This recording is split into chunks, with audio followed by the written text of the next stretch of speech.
Morning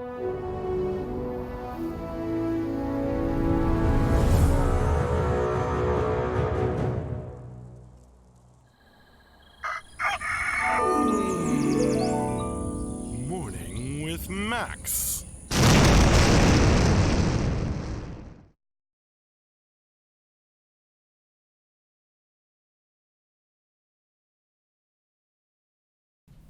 Hey folks, good morning and welcome to another Morning with Max. I am Max Porter. I am the writer, editor, lore keeper, board game designer, stream host, and various other things here at City State Entertainment. Today I'm the newsletter editor-in-chief. I am happy to see you folks in chat and to chat with you all. We are working on the MMORPG Camelot Unchained here at City State Entertainment. And I am wearing my Airbending University, the Air Nomads shirt. And that's what the clues were for. Good morning, Adra Cortesia, Lotaween, Mez PT, Yomi, Strike, Taloyan. Who else is there? Not everybody? Grimslag, of course. Good morning.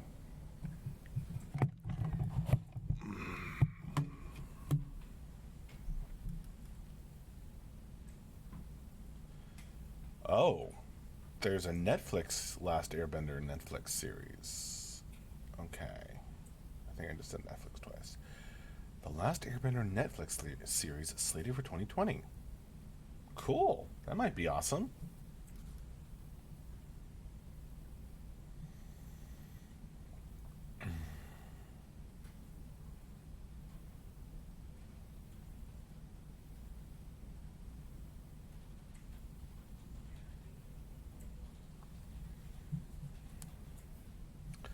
It always reminds me of the scene with Bilbo and the dragon. Warning to you, Max Porter, with all your fancy titles.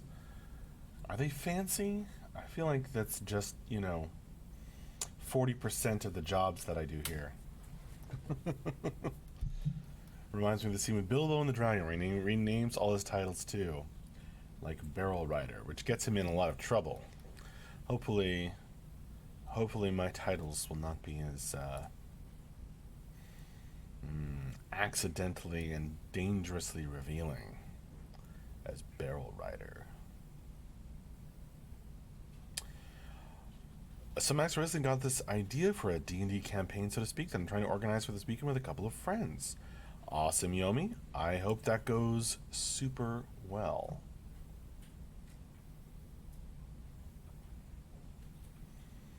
I'll be playing D&D and streaming it over the weekend as well. Saturday night and Sunday night. Antihero, I'm a Beta 1 backer. Can I do these tests? Haven't been following progress in a few months. Sure. Most of the tests are Beta 1 friendly. We are in Beta 1 after all. Yeah, Antihero, check out the tentative streaming schedule, which is at this link. Hang on. There you go, Antihero.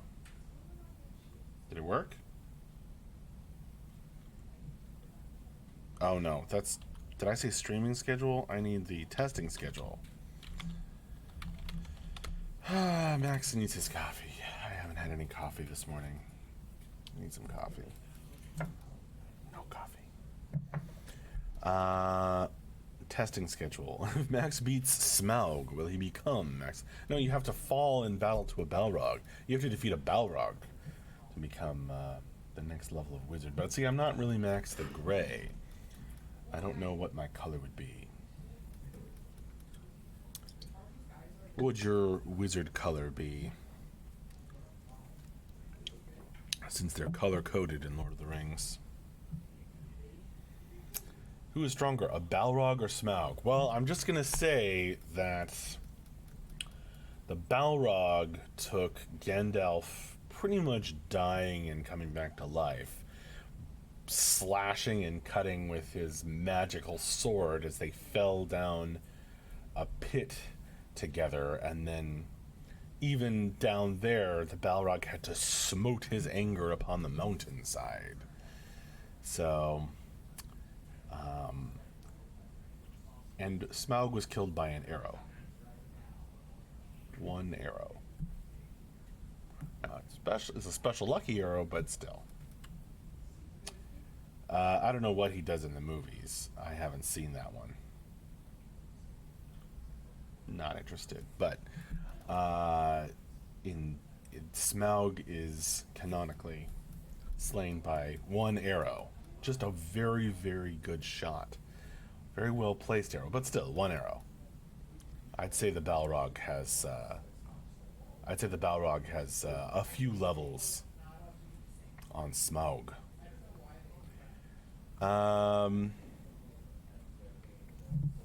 Series of one-shots, promise them just being guild missions. Oh, that's awesome. That's a hilarious website, Yomi. Very random. That sounds like fun. That's a really cool way of building up a guild. I like that idea, Yumi. If everyone's up for it.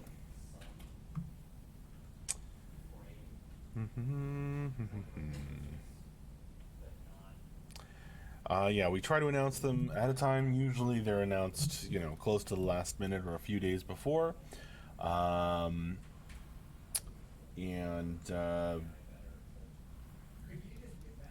now and then we get our act enough together to announce it like 2 weeks in advance, but that's pretty rare. Normally, the fastest way to find out is by keeping a close eye on the tentative testing schedule for tests. I watched the first Hobbit movie, Ludoween, and then I said, "No mas." It's like a human dying to a toothpick. Well, if a toothpick was fired with enough force and lodged right in your heart, it would kill you too. Which is pretty much what happens with Bard's lucky black arrow. But I do think it's... there's some reason, I can't remember why Tolkien kind of has it that way. I think maybe his kids didn't want the dragon to suffer. Could be. Audrey, do get new lore in today's newsletter? No, I've been busy with other stuff, dude. I've been busy with other stuff. Thanks for asking, though. As Taloyan agrees, who has a very Hobbit dwarf style name. If you stick a toothpick in your heart, you'll probably also dead. You will probably also be dead. Mainly the goal for that D&D thing is to give me lots of DMing practice on smaller scale stuff, because I tend to get a little in over my head trying too hard to make this crazy expansive story and world. Yeah, see, I told you, Yomi. You don't remember me telling you to keep it simple. Just make, just prepare stuff for one night at a time. Don't worry. That's the exact same mistake every dungeon master makes. Every single one, without exception. Everyone has to make that mistake. And you'll spend the rest of your dungeon mastering career trying to figure out how to make as little of that mistake as possible. That's awesome, Yomi. I hope that goes down like a house on fire.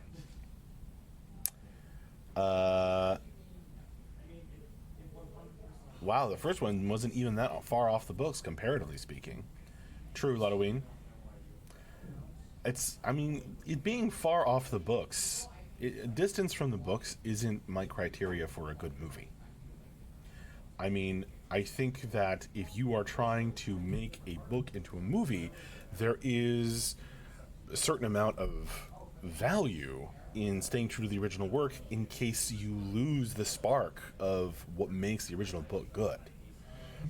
But what makes a good book isn't necessarily what makes a good movie. So I am down for things to be translated. Look at Coraline, right, by Neil Gaiman.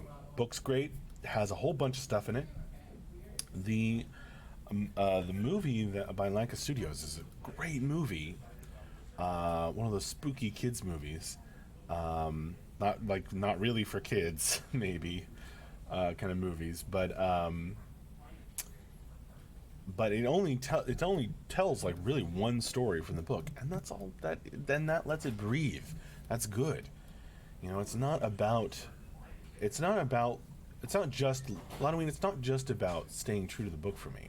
I just think that's one important tool, and I did this because with my novel, it was optioned to be made into a film, and that didn't end up happening. But I did spend a lot of time thinking and learning about that. But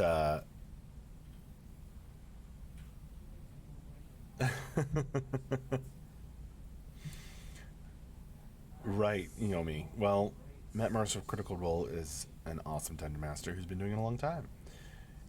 But we can all stand to improve our game, no doubt.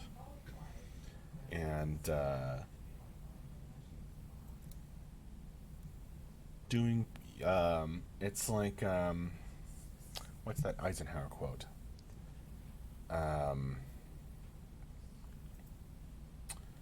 Plans are useless. Planning is everything.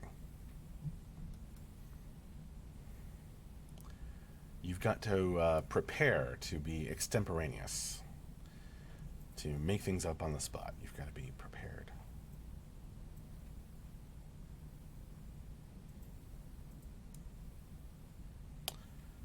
Um,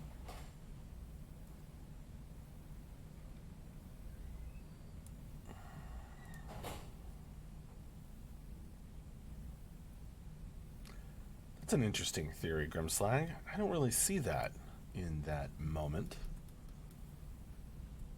with the dragon being shot down. It's an interesting thought. I don't think so, because plans are useless, but planning is indispensable. Got it.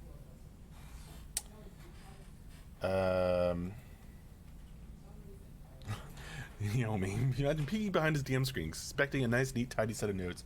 In reality, it's totally blank, save for a single sticky note that says "sexy dragons."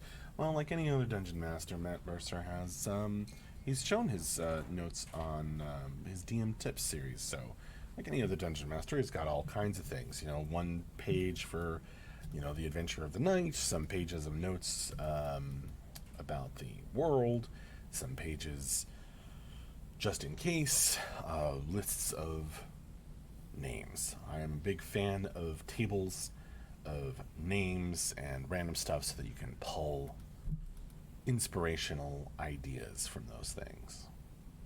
And I spend a lot of time, when I prepare, I spend a lot of time thinking up lists of things for me to be inspired by in the moment.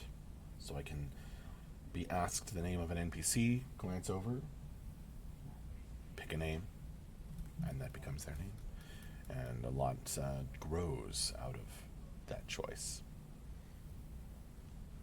Any plans for this next few days for CSE to stream from DragonCon? I don't think streaming is part of the plan, Grimslag, but I believe, Mark certainly is at DragonCon, and I'm not sure if Andrew is. Andrew might be as well. I think Andrew is at DragonCon as well. So I think they're both at DragonCon. So if you happen to be in Atlanta at DragonCon, going to DragonCon, go say hi.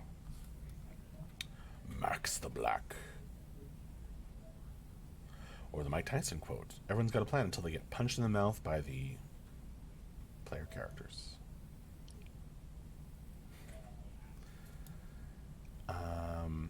Don't punch your jams.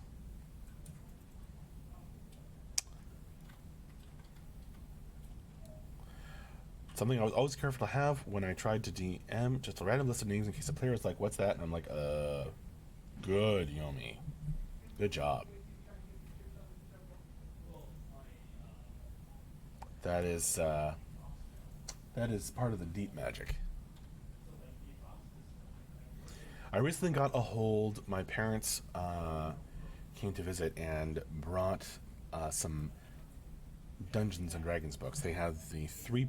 I had the 3.0 Player's Handbook and Monster Manual, but not. I couldn't find the. They couldn't find my old 3.0 Dungeon Master's Guide, which I really want to get a hold of because it had the best advice, at least that I recall.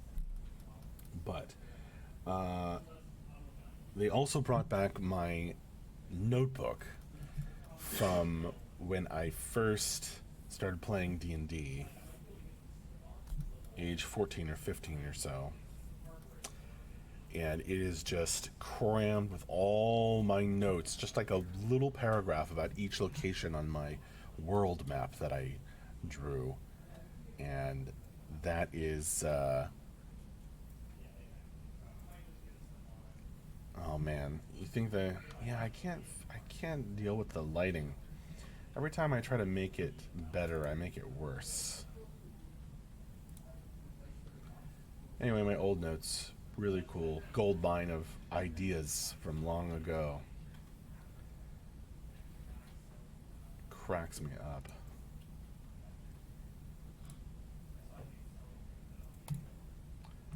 So that's the default. These are the default settings on the camera. It's not really any better, is it? You've only been DMing for 5 or 6 years? Ludwig, how old do you think I am?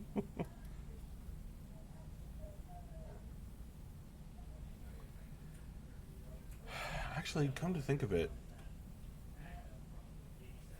I might have started when I was 11.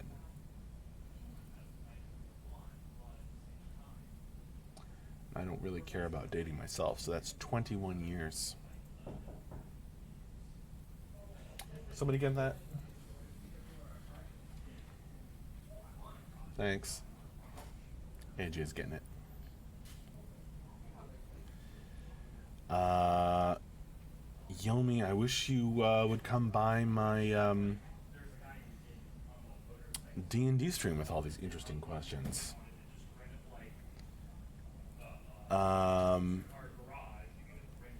Any advice when it comes to coming up with interesting encounters while keeping the balance for the party?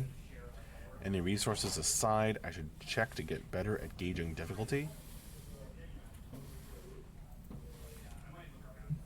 I recommend Kobold Fight Club. And I have my own story generating table that I've created. You change the lighting color every week, says Grimslag. Own it. It still doesn't look good, and I don't know what I'm doing. The default isn't good. Nope.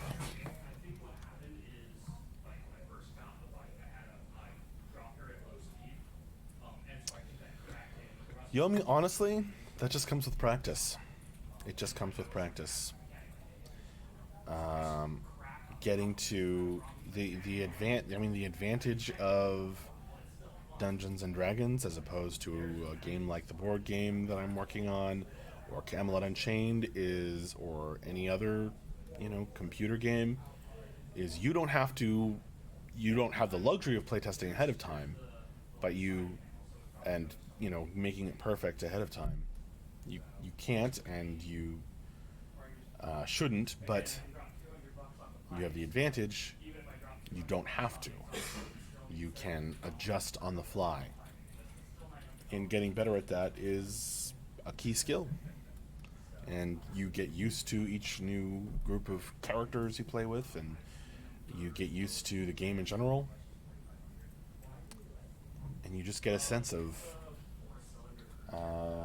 how good or how dangerous something can be. Scott Florence, I thought Max's first words were roll for initiative.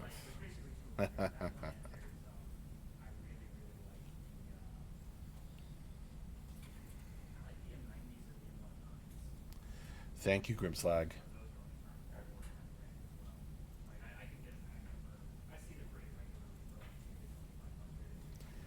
Indeed, Yomi. Max is an airbender. Mm.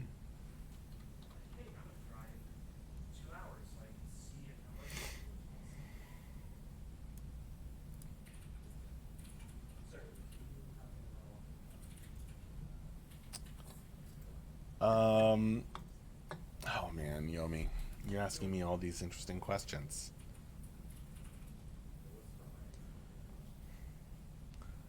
Um, Lotoween, will there be a Monday morning with Max? Yes, that is the plan. Barring unforeseen illness or something. Knock on wood. I've got some cardboard here. Game box. Oh, the office is open. Yes, an excellent point. We are on holiday. This Monday is Labor Day, and we will be off, I believe. Almost certainly. So, no morning with Max on Monday. Thank you, Lotoween, for reminding me.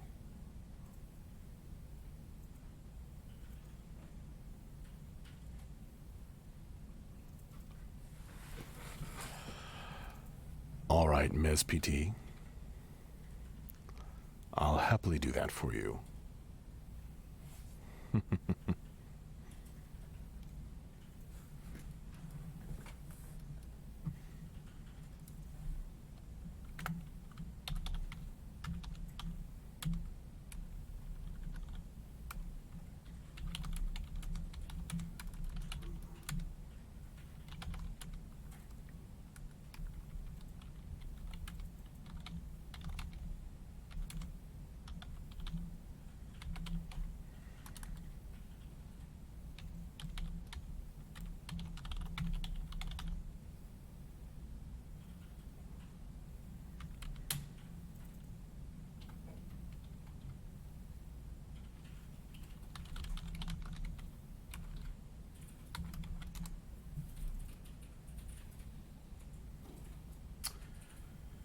Can you give us a sneak peek of the top 10?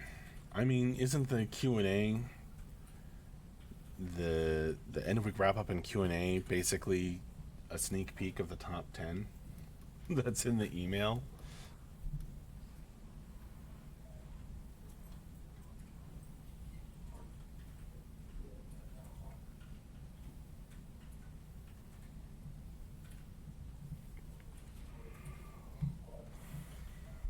Excuse me.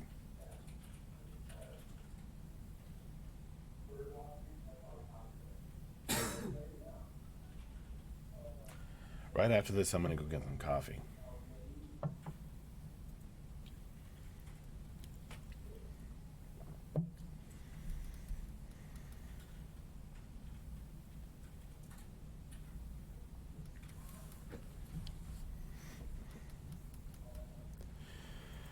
You walk down the hallway, flickering torch in hand, smoke filling the stone tunnel. Hey, Jewel. I feel like there's nothing new from CU for months now. Well, we put out new news every week. I think, Jewel, maybe, you might feel that we've made more progress if you went away and jumped back in after a while. I mean, but that's maybe not. I mean, we are making progress. We're working hard. And it's not really true that there's nothing new. It's just how things work. You make incremental progress. Boom headshots. Max, have you listened to the podcast Mark did earlier in the week regarding the WoW Classic release yet? No, I don't think I even knew about it.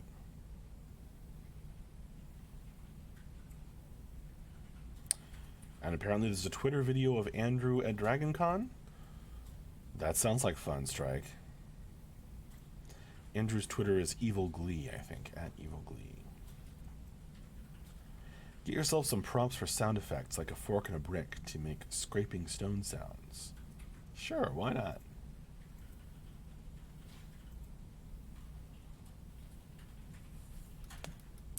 Oh, cool, boom headshots.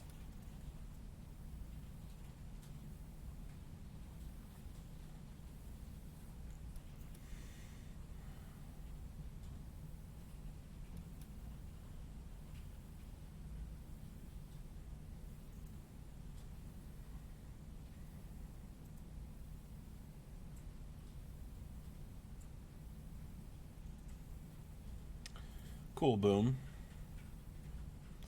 Talk about Dayak, Warhammer, a little about CU, early days with Muds, the glory days. Epoch fun.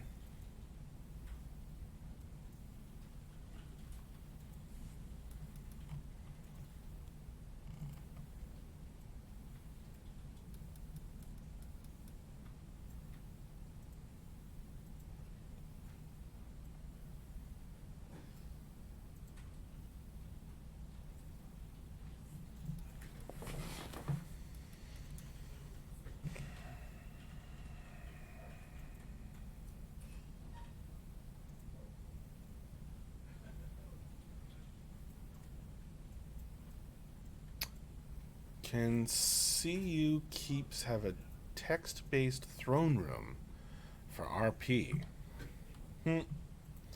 I've heard some talk about an RP server happening if there was enough demand. I haven't heard a request for an RP room before.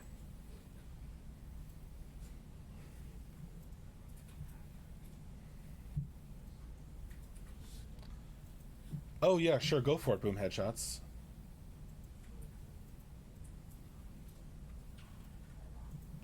That one is fine.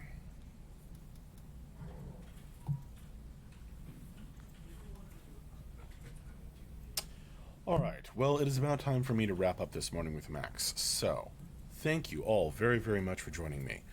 I've had fun chatting with you all about all manner of things. Come by for our end-of-week wrap-up and Q&A, which we generally have on Friday afternoons at 4 p.m. our time. That's in 5 hours from now.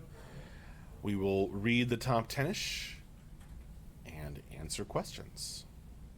I don't know who's going to be on. I will tell you it's not going to be Mark or Andrew because they are at DragonCon. But it should be a lot of fun nonetheless. In any case, see you later. If not then, we are off Monday it's a holiday in the US, so we will see you later that week, possibly keep your eye on the tentative testing schedule for tests, and on Discord for announcements, in the forums, and what else? I'll see you again probably in a week on Friday for another Morning with Max and weekly wrap-up. So, I'll see you next time I see you. Thank you again very, very much. Bye-bye.